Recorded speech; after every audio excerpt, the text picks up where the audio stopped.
Assalamu alaikum. Welcome to Muslims for Progressive Values. I'm your host, Kendra Cordova, and today we're going to be doing another installation of the Progressive Islam curriculum. This is a continuation of Unit 5, which is Gender Equality in Islam. And today we're going to be talking about some of the more controversial topics while we do that often here. Specifically, we're going to be going over economic independence. We're going to be talking about um, justice as far as uh, reproductive justice and reproductive rights, and then also marriage rights and the right of women to be fully informed when it comes to marriage, and basically what are the qualifications for all of that. So with that said, let's go ahead and get started because we have three big sections to go over today. So lesson 3 is what we're going to start with here, and that is economic independence and Muslim women. So it becomes important that we need to deconstruct some of this stuff. And to deconstruct what we know about something basically just means that we understand that either the way that we have been looking at something or approaching it either is based on a faulty premise or it is at a disadvantage to certain people. So if it's, suppressing or harming a very specific group of people, you can tell that there must have been some kind of like prejudice or something incorrect in the way that it was formed. And so we need to go back and double check and sort of deconstruct it first, understand what's wrong, and then reconstruct it in its new form now that we have all this information. So it's important to take a look at this quote here. They included Audre Lorde, and as an English teacher in my other parts of my life, I love that they added her. So Audre Lorde says, "There's no such thing as a single issue struggle because we do not live single issue lives." And this sort of harkens back to the idea that discrimination somewhere is discrimination anywhere, right? So if there are women in the world that aren't free, even if we are maybe in like where we live, women are not free, right? We have to have this universal, across the board, uh, justice and social justice and voices being shared, for something to be true, right? So let's talk about the economic independence. So the importance of economic independence we touched on a little bit earlier, but basically it enables women to equally participate in the economy and have access and control over financial resources. It increases the voice and agency of women to make and participate in economic decisions at all levels of society, provides women with the opportunity to have control over their time, lives, and bodies, and places emphasis on eliminating women's subordination in the economy as a central theme to be addressed. So money holds a lot of power in any social system, right? Whatever that like financial wealth, however you attain wealth in a society, holds a lot of power. And if a certain group of people are not allowed to have access to that or control over it, right? Almost all of their power or say or influence is taken away. And so that's completely unacceptable. And we're going to talk about why not only is it unacceptable from a social justice standpoint, but it's straight up just un-Islamic. So the right to economic independence and all that is associated with those benefits is a right afforded to all Muslims, including Muslim women. However, it has slowly been eroded by patriarchal interpretations of Islamic text. But to address these, first we have to address the barriers that protect these rights. If you're into K-pop Demon Hunters right now, there's that whole line in Free, right? We can't fix it if we never face it. And that's kind of what we need to do here. So first, let's take a look at like why this is happening, and then we can move on to what we should do instead. So there's this concept here when it comes to economic independence called QMA. Uh, I want to bring up that so with QMA, it basically sets obligations and rights for men and women in marriage and families.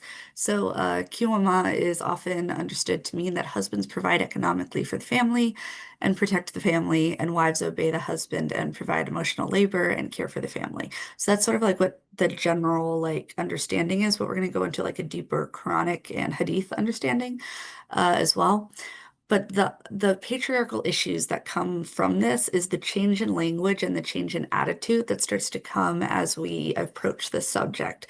So for example, earlier, just so I was like prepping some of my notes, I went ahead and typed this in because I just want to see what kind of videos and information come up when you look at these searches and you look at some of this information. Literally on the first page, there's a video with like millions of views And the title is 11 Rights of a Husband Over His Wife. Over his wife. So again, this becomes like a power struggle thing, and the patriarchal interpretations and culture really grab onto that and then sway that language in a way that it becomes this like putting women below and that they have to be submissive and all these other things. So let's talk about why that's incorrect. So let's see, verse 434 of the Quran talks about this. We're going to look at that, but we also need to return to the lessons that we had previously for Quranic hermeneutics, which, is basically like a rhetorical analysis of a theological text. Um, so we need to look at the two parts of that as well. We need to look at the intertextuality and the historical context around this. So Qawamun, which is actually the word that it comes from, where it's talked about in the Quran, because uh, the form of it, the Qawama, doesn't actually, it's not in the Quran like that. It's actually this different spelling with a slightly different meaning here. And the idea of a Qawamun does not only appear in verse 434, but it also appears in 4:135 and 5:8, where it actually refers to obligations that both men and women have, not just men. So if you see the same word being used in multiple contexts, and in the other contexts it's covering everybody, it would be weird if all of a sudden you were like, well, except for this one line, it only means this one person, right? Um, so let's see. It's understood as a commandment for both men and women to pursue justice in all of these situations. It's also meant to be understood. We're talking about allocation and distribution of family responsibilities, allocation that was relevant at the time, but that has taken on a meaning of permanence because jurists have this patriarchal understanding as opposed to like taking it and looking at it from like social and historical context and like textual meaning. We've talked about this previously as well, that we can't just like take a literal word for word anything that we're handed. It's important that we place absolutely everything in a context. Without context, nothing really makes sense. So we're looking some more at Amina Wadud. We've looked at a lot of her interpretations previously. On this, she says that the Quran does not strictly delineate the roles of women and the roles of men to such an extent as to propose only a single possibility for each gender, right? So when we take the Quran, we take Hadith, we take the Sunnah, and the life of the Prophet and all of that, there's a lot of options and a lot of things that come into play. We need to look at those as well. So, in other words, the Quran rejects the idea of supremacy of males over females, reiterated in the concept of taqwa, which we talked about previously, which is individual piety, which is the only characteristic that God uses to distinguish between individuals. So, both men and women can be held to the like this judged at the same level of this like spiritual of taqwa, and that since that's the only differentiation that God even uses on people, there's no man over woman when it comes to religious viewpoints here. Doesn't really make sense. So Wadud also argues that the way that Qawamun is applied in verse 434, and indeed any expression of a fadala or preference in the Quran is relevant. Uh, but it's not absolute. So again, we're not talking these black and whites. Like the world is so filled with gray areas that we need to be able to do that tomato of wisdom I bring up all the time. And we need to say, does this work in this situation? Does this still make sense? Why does or does it not make sense? And get all that context. So, understanding Qawwamun to mean that men are protectors of women and the heads of the households is an especially incomplete understanding of considering the social and economic conditions of our modern society. So, it doesn't acknowledge other things that happen as well, including values of unpaid labor which is often associated with women's work in the home. And on a more practical level, most men cannot actually undertake the prescribed responsibilities of financially providing for women and children, yet they continue to have the benefits associated with fulfilling these responsibilities, like full control over women. So, one thing to point out here, right? I brought up some like poverty numbers, right? Because if a man is said that he has to be held to this like standard of having to be completely providing for his family, and he's then in control of his wife, and he makes it so his wife can't work, but he's not contributing all of the money that's needed for the family, right? This this isn't lining up. It's just not making sense. About 8% of the world, the whole world's population, actually lives in extreme poverty. And I know a lot of Muslims will point out that, Islam is all about charity, and it is. That's what we teach here. But that you're not doing it right if you're continuing to see high numbers of people who are being put in poverty without being taken care of, or injustice, or any of those other things.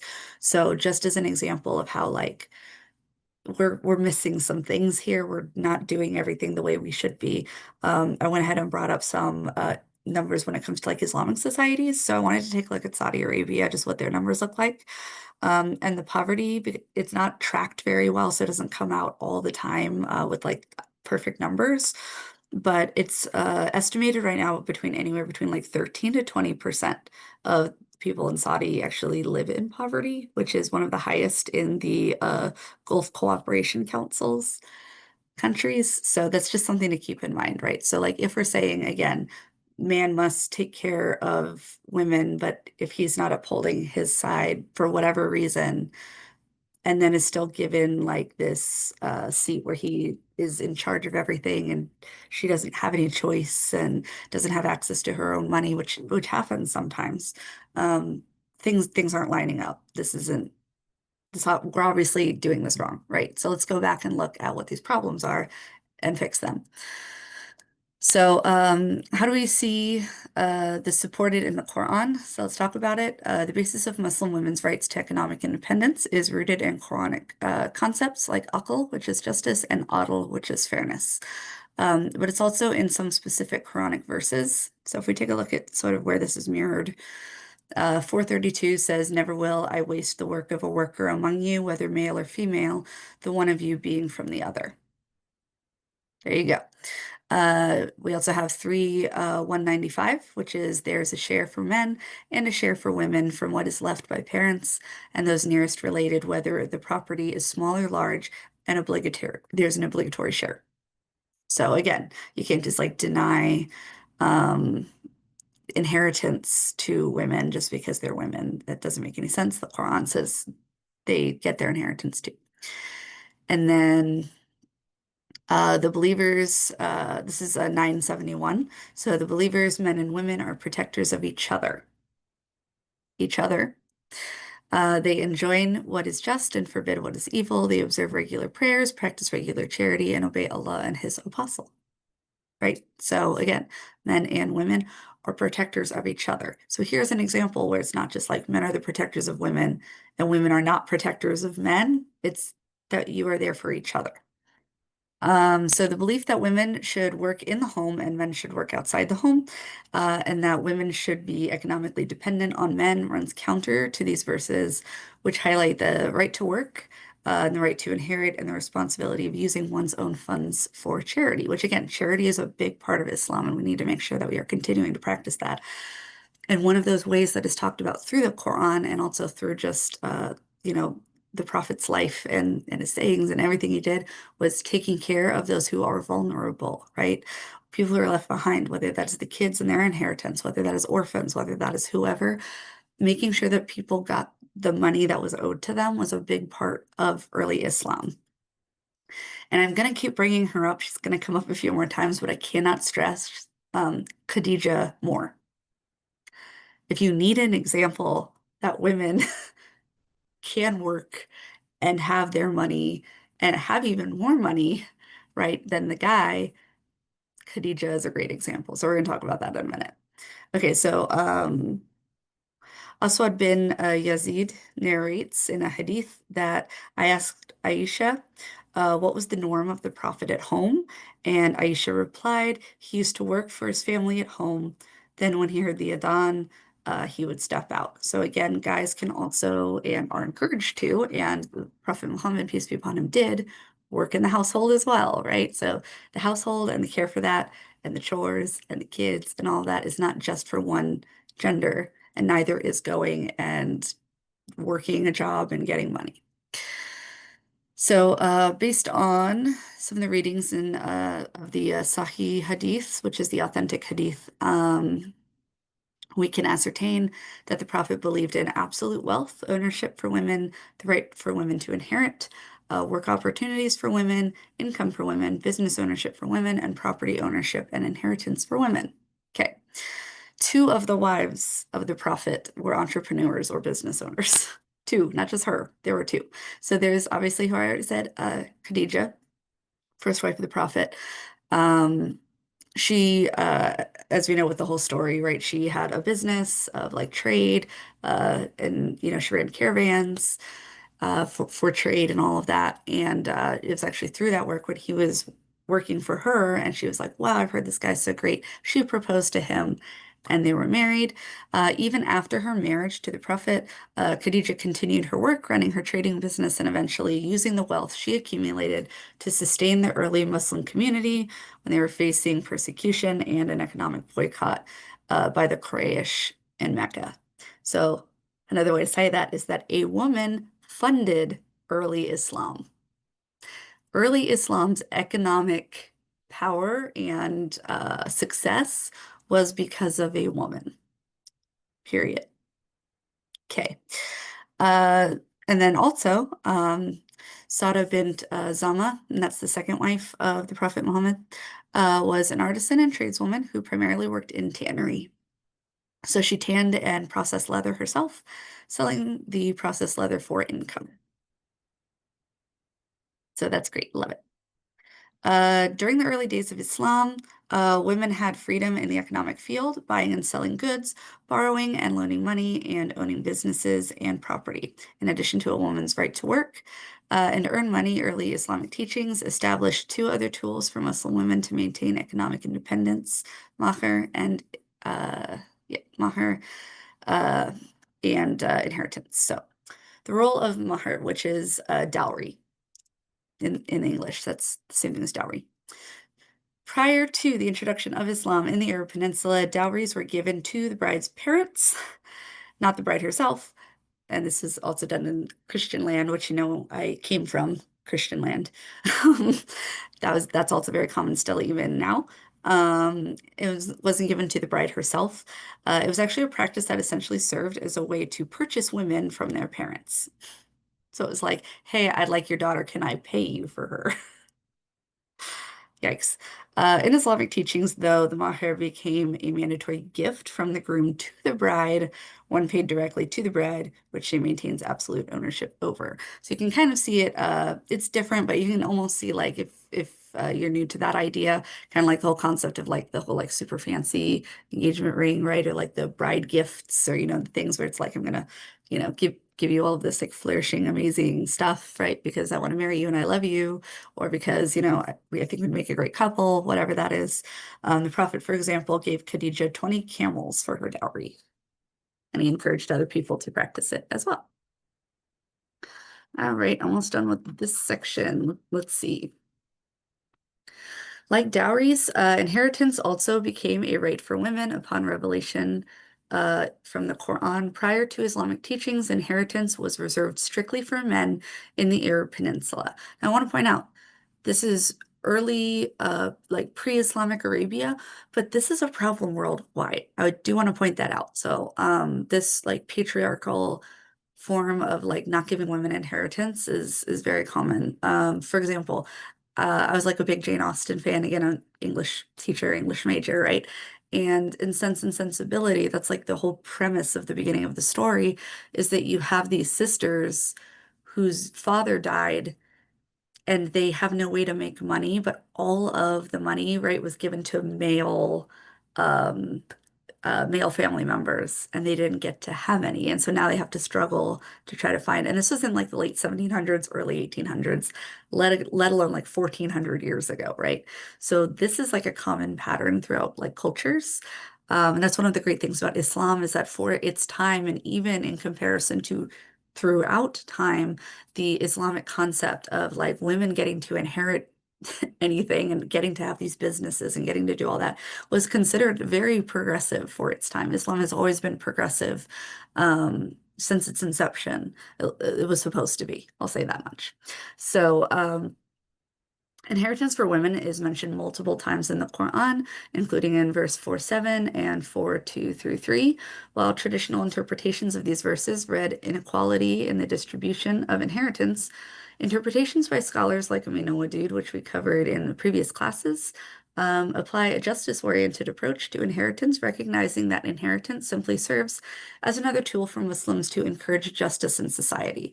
So when you look at the way that it was sort of like divvied up in the Quran, it reflected the society at the time, right? So the idea that like men got more money or whatever of the inheritance while they were in society, in most cases, considered to be the ones that had to financially take care of the family because of the way that the culture was, the society was, the laws were, depending on where they were, makes sense in reflection to that historical, time and space. But if you look at it also from that lens, saying like, okay, this is the background as to why that would make sense at that time. When you then take a context where women in that culture, society, or in that situation, um, right, are the ones who are, paying for things and being the head or the equal of a household, we can understand that it's not an absolute number that we're being given, but it's supposed to reflect the historical, time period, context, and all of that. Terms of inheritance distribution are going to be the distribution is intended for living family members, male and female. The entire property can be bequeathed to heirs. And it takes into consideration the conditions of heirs and the benefits that the inherited property or assets would give to heirs. Inheritance is to provide justice to those left behind, which can be achieved by assessing the nafa, which is the benefit of the inheritance to those being considered. And the Prophet Muhammad, we're going to look at these two examples here, but like he actively tried to make sure that this happened. So when Khaja's husband died, she fell into poverty because her brother-in-law took the entirety of her husband's inheritance. Again, that was a common practice throughout the world, right? Throughout time, even. Citing verse 4:7 of the Quran, the Prophet intervened and advocated for her right to that inheritance. And then when Hassan bint Thabit died, male heirs divided his inheritance among themselves, leaving nothing for his 5 daughters. Hassan's widower, Haka, complained to the Prophet, who took it upon himself to equitably divide the inheritance. Okay, so we need to be making sure that everybody is getting what they are owed. We have to take care of everybody all the time, forever. Again, charity, caring for those who are in need, making sure that justice is equal and equitable. Very important in Islam. So if we look at the Prophet's life, we can see that independence and empowerment for women was a key like staple to his message, to his life, and to Islam. All right, moving on to the next lesson really quick. If you have any questions, you can put them in the chat for what we just talked about. If not, we will move on.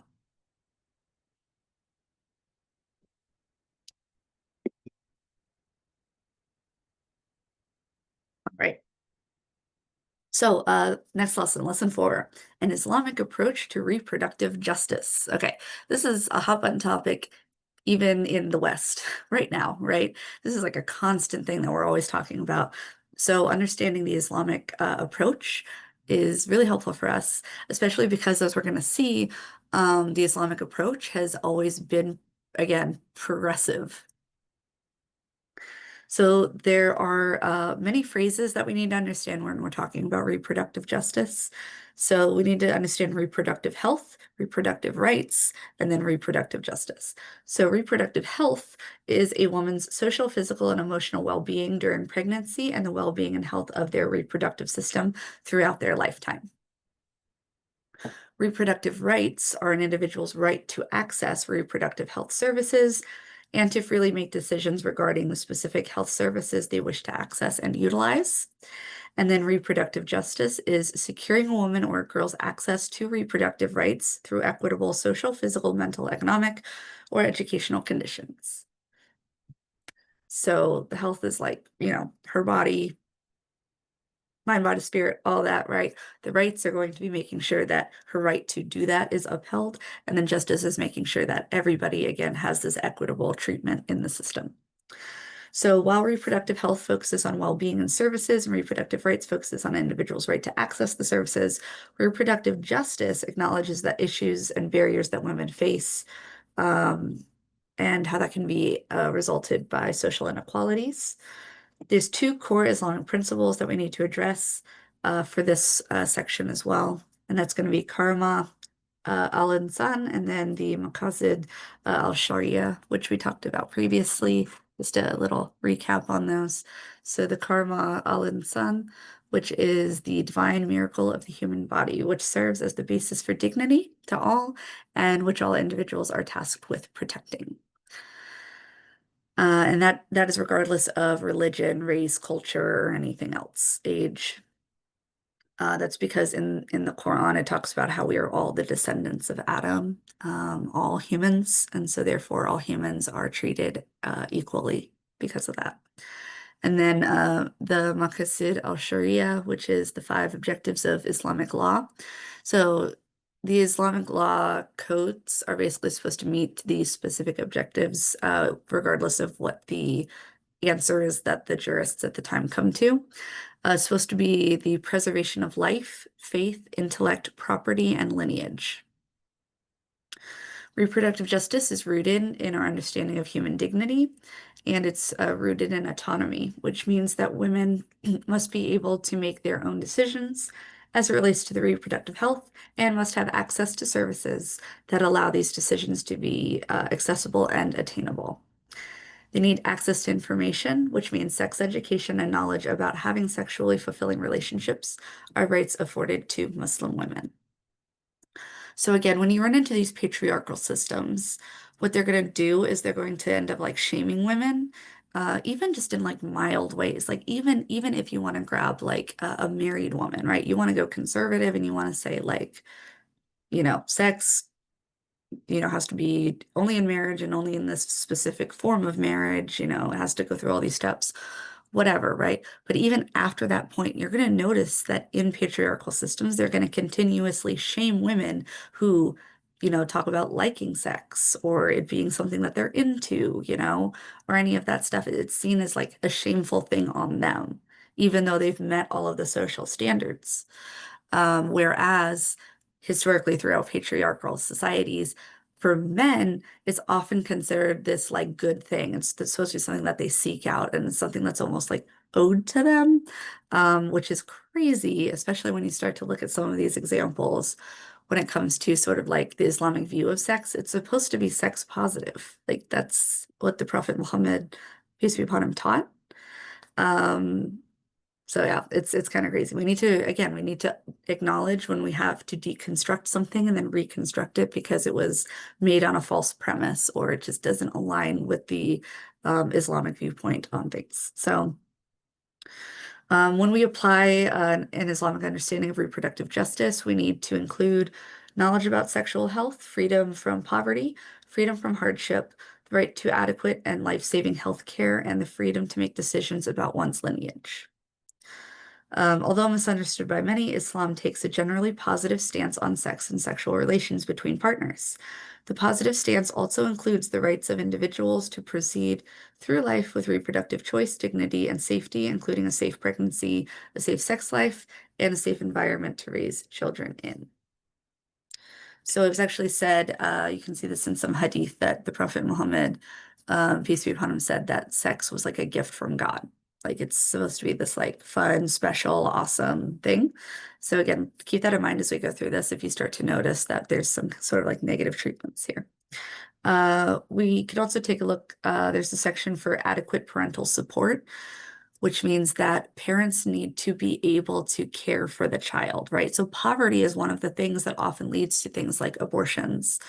And not that that's something to shame, but that's something that you need to take into consideration. Like that's a reason people might not want to have kids because they can't take care of them or they can't afford to have a kid, right?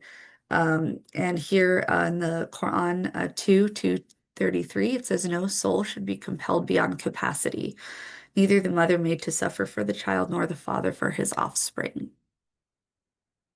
So we see this when it comes to judgment in Islam, that parents are not judged for what their children do, but we also see this when it talks about your capacity to care for, that you shouldn't force someone to have a child if they can't care for the child. That doesn't make any sense. Um, Birth spacing and family planning, we have again with 2:33, the mother shall breastfeed their offspring for 2 whole years if the parents desire to complete the term. And then contraception and pregnancy prevention. This was a hadith reported by Jabir, and says, "We, the companions of the Prophet, peace be upon him, used to practice azl, which is coitus interruptus during the lifetime of Allah's Messenger. The news of this practice reached him, and he did not forbid us from doing it. So again, there was already sort of like sex and family planning going on, and it was accepted even in like early Islam. Some of the barriers that Muslim women continue both in Muslim majority countries and Western society, which again, here in the West, I sometimes have people comment on the fact that, yes, I'm American and you can hear my very American accent from where I'm from. That doesn't mean that these aren't still issues. Especially nowadays, right? Like women's reproductive rights are just walking backwards. So regardless of where in the world you are, no, women aren't safe from this. This is something that we're continuing gonna have to continue to fight for. So some of these barriers are going to be misinterpretations of Islamic jurisprudence, religious stereotypes, especially in the West, lack of intersectional and educational material, religious reductionism in reproductive justice spaces, and the global tokenization of Muslim women. There we go. Thank you. We have someone who shared in the chat a great link, so I'll try to link that in the video on YouTube. Thank you for that.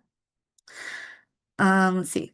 Because abortion is never directly mentioned in the Quran, scholars and lay people must utilize Quranic principles, the Hadith, and the Maqasid al-Sharia, and historical records to determine the permissibility of abortion in Islam. And I want to point this out too.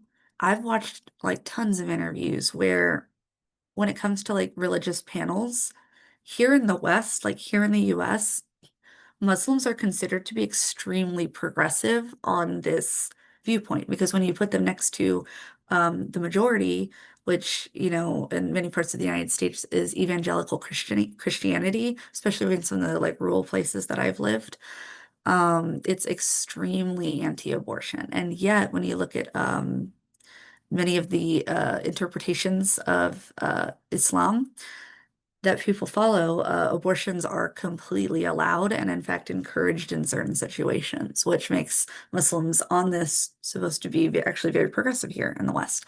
You'll see people that argue that, we need to get rid of abortion because it goes against their religion. And yet it was great to see Muslims who were standing up and saying, denying me access to a needed abortion goes against my religion, right? So that's great to see as well, making sure we're justice for everybody, right? All right, ensoulment in the Quran. So ensoulment is going to be talking about like when people believe that the soul enters the body of a child. So if you have religious beliefs, right? The question here is when do you believe that a person becomes a person, right? Or that a soul is in that body, right? So let's look at some examples. So we have from the Quran 23:14. Then we placed him as a drop of sperm in place of rest firmly fixed. Then we made the sperm into a clot of congealed blood. Then that clot we made a lump, and then out of that lump, and we out of that lump bones and clothed the bones with flesh. Then we developed out of it another creature. So blessed be God, the best of creators. So in the Quran, it goes over sort of like the process of gestation. And then we have ensoulment in the Hadith, right? The messenger of God said, as regards your creation, every one of you is collected in the womb in his mother for the first 40 days, and then he becomes a clot for another 40 days, and then a piece of flesh for another 40 days. Then God sends an angel to write 4 words. He writes his deeds, time of his death, means of his livelihood, and whether he will be wretched or blessed in religion. Then the soul is breathed into his body. So in this hadith, right, there's this sort of breakdown of time. Ensoulment refers to the moment that when a fetus begins to have a soul and can thus be classified as a legal person. Depending on the school of Islamic thought, this time period can be varied. It ranges from conception, which you see in the Ibadi school, to 120 days, which is the most common one in Hanafi, Zadi, Shia, and certain Shafi jurists. According to the modern understanding of ensoulment, abortion after ensoulment would be considered murder, which is, of course, forbidden in Islam. However, classical Islamic practice never recognized the status of a fetus regarding of ensoulment or not as a full person with legal status. So if we go back to like the classical interpretations, a fetus was never really considered to have the legal status of a person. Islamic theology is not monolithic, which we've talked about a lot previously, which is that there's tons of different interpretations, which is a good thing. That's kind of the point, is that Islam is meant to be, it's like a living faith. It's a living text in that the more we learn, the more we apply. We've always throughout time had all of these scholars and jurists that have all these disagreements and these different viewpoints, and that's the point. It's supposed to be adaptable in certain ways so that it can be understood and implemented and lived in all of these different circumstances. So when we look at this, though, we're going to see that it's not monolithic, and countries that identify as Islamic, there might be numerous reasons for permitting abortion. Enshrined in law through the Islamic courts of a country, while others are simply protected by cultural practices. We're going to go over those rights that are common across Islam and Islamic cultures as to why a woman is totally okay to get an abortion. And then I do want to point out, though, there's this the practice of what's called istihlal. So in this, during this time period, so this is like earlier in classic Islam, fetuses were not recognized as humans and they were not eligible to inherit. So the midwife was required to testify whether the fetus had taken a breath upon birth and was therefore human and entitled to inheritance. If they were stillborn, they were not eligible for inheritance, denoting that the breath must first be taken to indicate the presence of a physical life for an individual to have a legal status and protections that are associated with that. So in classical Islam, this practice kind of shows that like the moment that a baby is born and then breathes and like lives on its own is when it would be considered like legally protected as well. Here's some permissible reasons to have abortions in Islamic countries. I'm not going to list all the countries because it's a ton.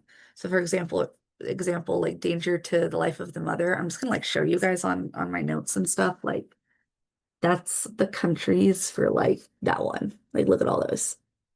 So like I'm not going to go through all the countries, but some of the common reasons are danger to the life of the mother, um, to preserve a woman's physical health, preserve a woman's mental health, fetal impairment, to preserve the health of a newborn child, pregnancy as a result of rape, and pregnancy as a result of incest.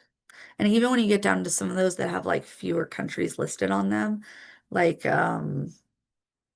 pregnancy as a result of rape has only about half as many for the danger of the mother.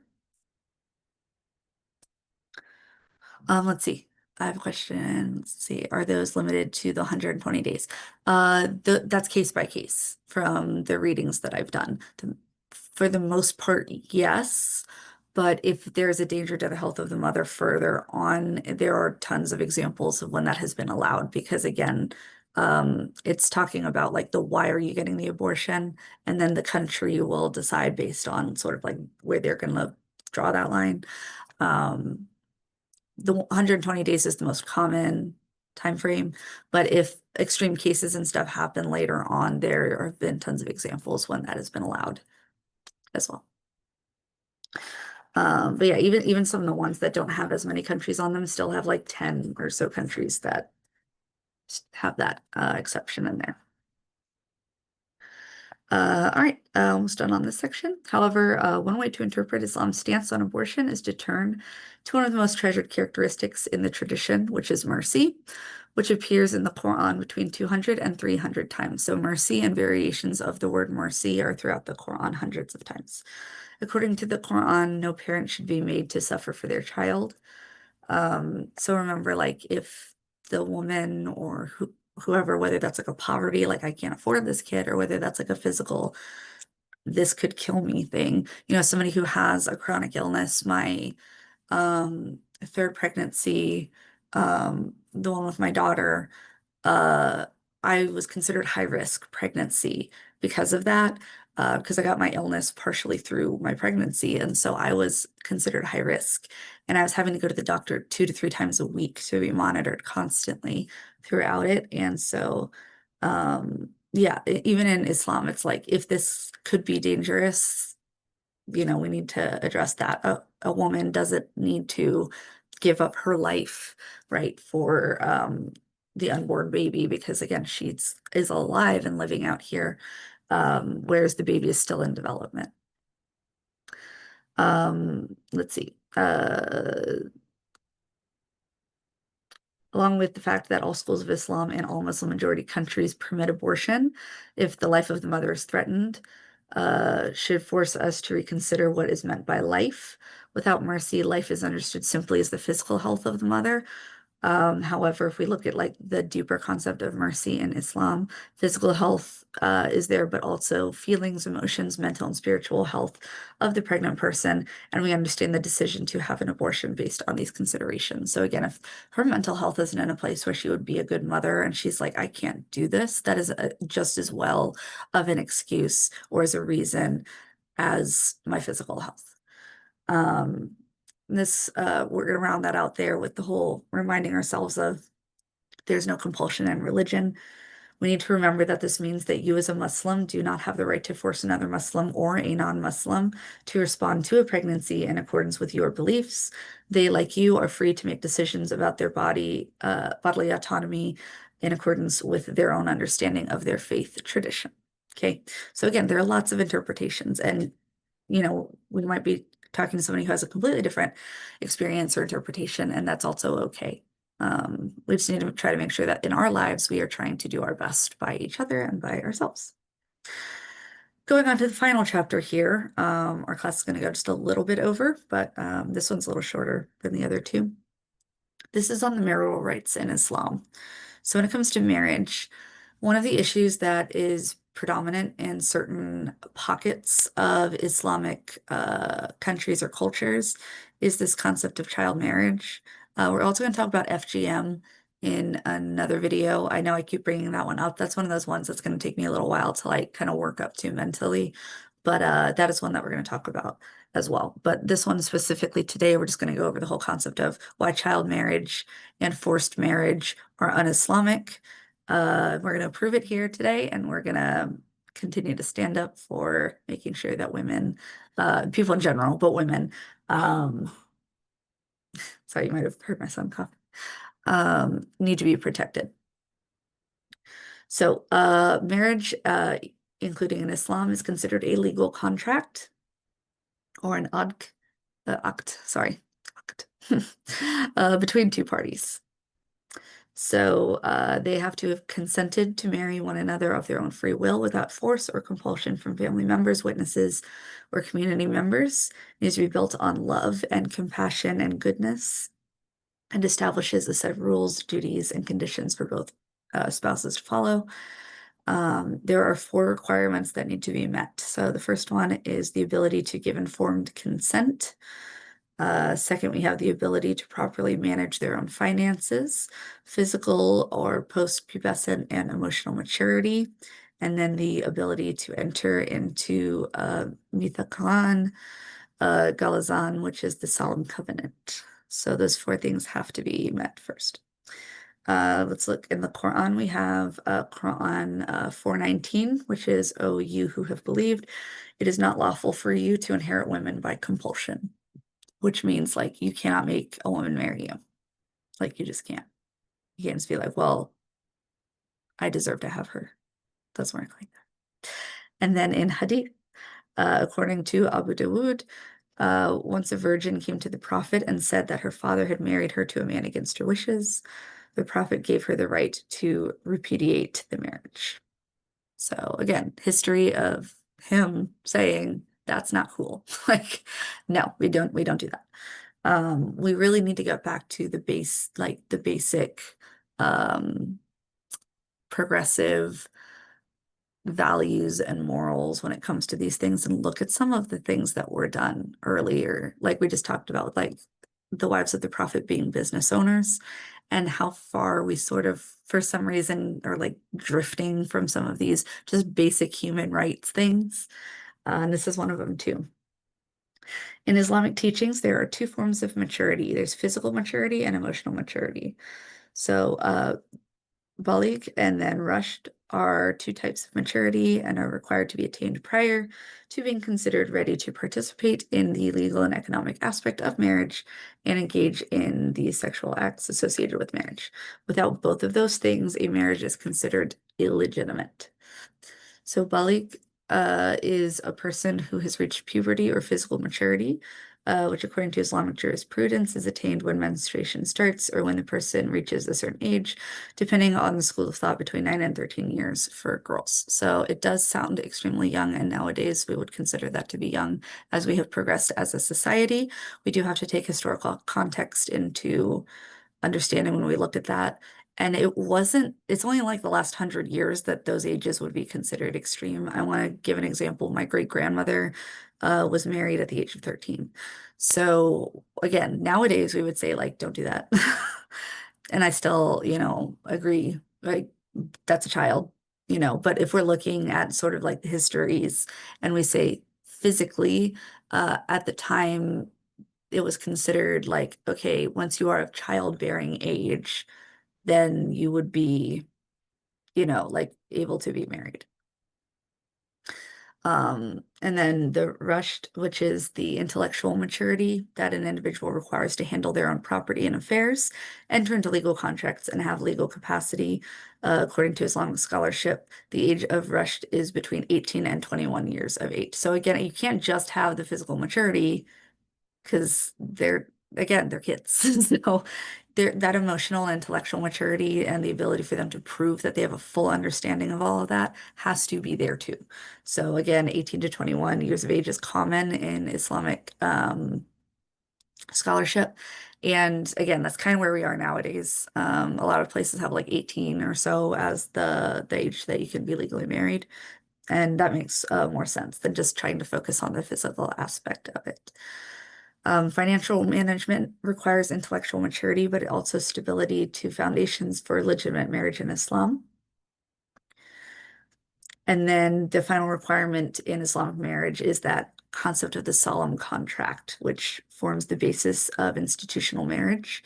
It's mentioned 3 times in the Quran in reference to God's covenant with the children of Israel, 4:154. God's covenant with the prophets in 33:07. And then the covenant between 2 spouses, Surah 4, ayah 21. So it is a serious contract that requires the signatures or signatories to have the mature judgment required to understand the contract and its implications. So again, child marriage, not a thing, right? And while some people might try to justify it with the physical side of it, there's a lot more layers that are actually required in the Islamic scholarship around what constitutes legitimate marriage. So, understanding how these requirements prohibit child marriage. So now that we have this, you have to have these four things, not just the one. You have to have all the layers. You can see how some of the Islamic scholarship here is trying to prevent child marriage. So it does it in these four ways. It requires consent. Both parties have to be both physical and emotionally mature. According to the Quran, 4:6, children are not capable of properly managing money or property, which is a prerequisite for marriage. And then fourth, the serious contract requires individuals who enter to be sound judgment, which children do not qualify for. So again, keep that in mind. So Islam also establishes recommendations to follow after marriage contract has been signed. Many individuals base their understanding of these recommendations on a misinterpretation of the QMA, which we talked about previously, which people understand to mean male authority over women. And we kind of already talked about why that's incorrect. The phrase Qiyamah does not appear in the Quran and instead has been taken from the word Qawmun, which we talked about, which appears in the Quran 3 times in verse 434, 35, and then 5:8 to affirm the ethics of justice and responsibility required for both Muslim men and women.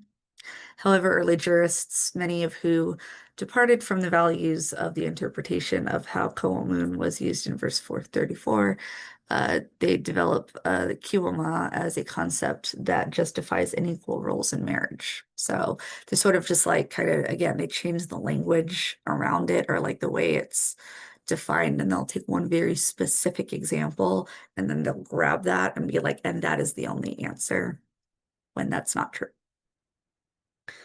Kind of like what we were just talking about with abortion, right? That's what happens with the patriarchal societies is they'll be like, well, we agree that, abortion shouldn't be something to strive towards. It shouldn't be like, you know, it should be something that's taken very seriously.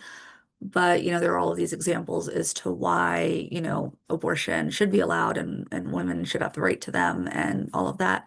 And they'll just take that first part and they'll be like, abortion is a serious thing, it's bad. No one should do it, period. Like, again, there's no context. So we've got to make sure we're always throwing out context. If you see a line in the Quran, if you see a hadith, if you see people in a culture or in your group or in your masjid doing something, you need to go back and you need to double check information and you need to take the context. You always need the context or nothing makes sense. Okay, so the idea that men have authority over women is therefore a cultural principle rather than a religious principle that violates the teachings of the Quran, which emphasize equality in relationships.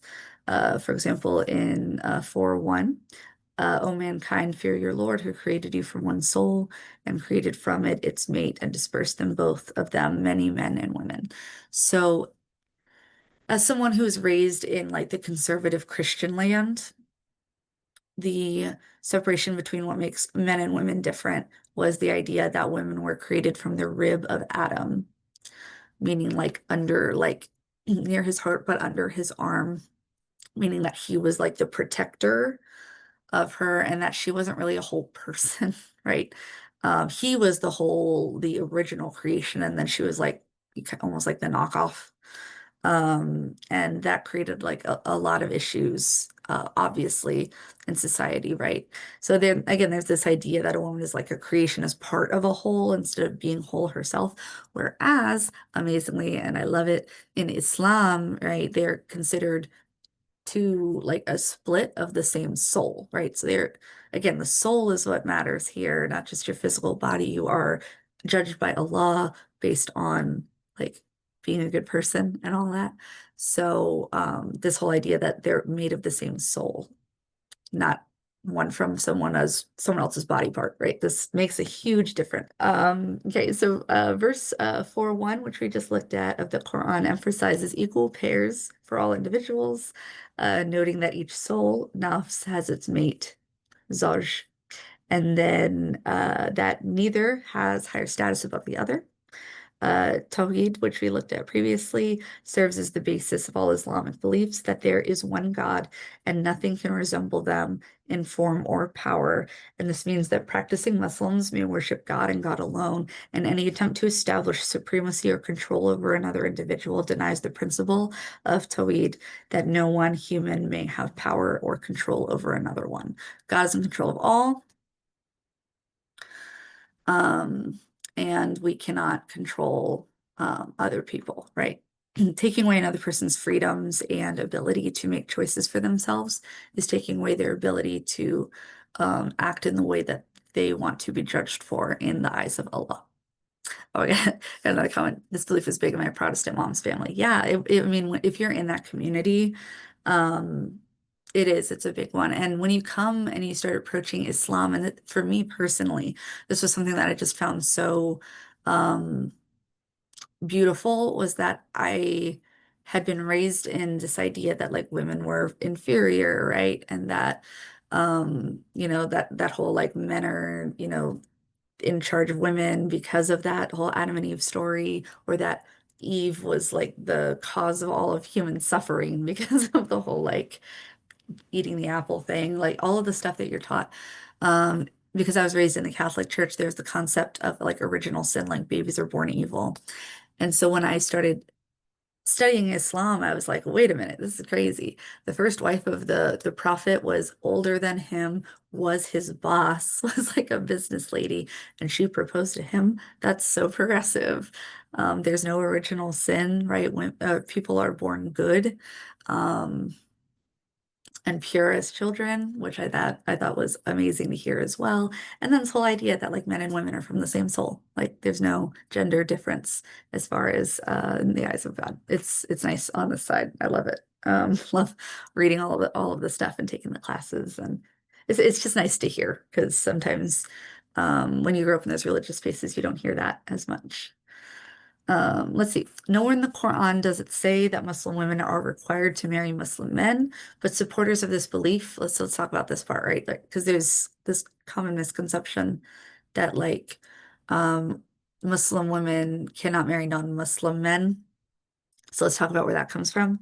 It doesn't say that anywhere, but supporters of this belief reference verse 2:21 to suggest that Muslim women cannot marry a non-Muslim man. So that line says, "Do not marry the females who set up partners until they acknowledge. An acknowledging servant is better than one who sets up partners, even if she attracts you. Do not also marry the males who set up partners until they acknowledge." However, it's important to acknowledge the historical context of when this verse was revealed, prohibiting Muslims from marrying mushrikeen, or the polytheists.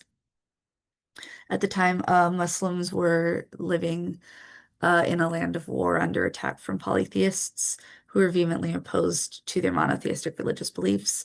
Rather than assume the verse forbids Muslim women from marrying non-Muslim men, we can understand that this verse makes it impermissible to marry an individual from a community that your community is engaged in active war with. And there's another interpretation that I read sometimes, and this is one that I definitely prescribe to personally as a progressive Muslim.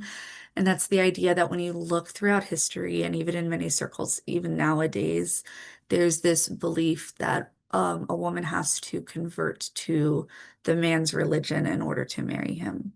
My mom had to do this. So my mom and her family are from the Church of England. And then my father and his family are Catholic. And you can only marry a Catholic, like a Catholic can only marry a Catholic. And so, in order for her to marry him, she had to go to all these Catholic courses and like publicly convert to Catholicism in order to marry him. And so, it's not crazy to think that a line like this is basically saying, like, women shouldn't marry people that are a different religion because in certain societies they will be required to give up Islam. That makes total sense. But in many places nowadays, that's also not true. So it doesn't make sense anymore when you take it out of that context all of a sudden. Additionally, Oh yeah, I think it's going to get to that here in just a second. I took some notes on that too. So additionally, at the time, polytheists were part of an aristocratic class that hoarded wealth and upheld tribal systems of inequality and injustice, values that went against the new social order introduced by the Quran, which proposed an egalitarian community that practiced wealth distribution. And in addition to these specifications being limited to the historical time period in which the Quran was revealed, forcing Muslim women to marry Muslim men or demanding non-Muslim men convert before marrying Muslim women is a direct violation of the Quranic principle of there is no compulsion in religion, which endows individuals with freedom from coercion of any kind, particularly religious coercion, right? So nothing should be done for the sake of coercion on any front. And that includes the wealth distribution, the inheritance, the marriage, the reproductive rights, all of that stuff, which is what we talked about today. So that is the end of our class today. I'm going to go ahead and end this recording. But thank you guys for watching. If you're watching later, make sure you like and subscribe to the YouTube channel. If you guys are looking for more of these classes, there are tons of videos already up. Go find them. Those go over all of these lessons that are similar to this and that have all built up to this, as well as if you guys are interested in some of the breakdowns of queer Muslims, some of the Hadith and the Quran and the story of Lut and all that stuff is up there as well. So take a look at those. And if you guys are looking for a progressive place to give that zakat money, Muslims for Progressive Values is a wonderful nonprofit organization that helps Muslims all over the world in spreading and sharing and growing this progressive interpretation of Islam. So inshallah, I will see you in the next video. And thank you for watching this one.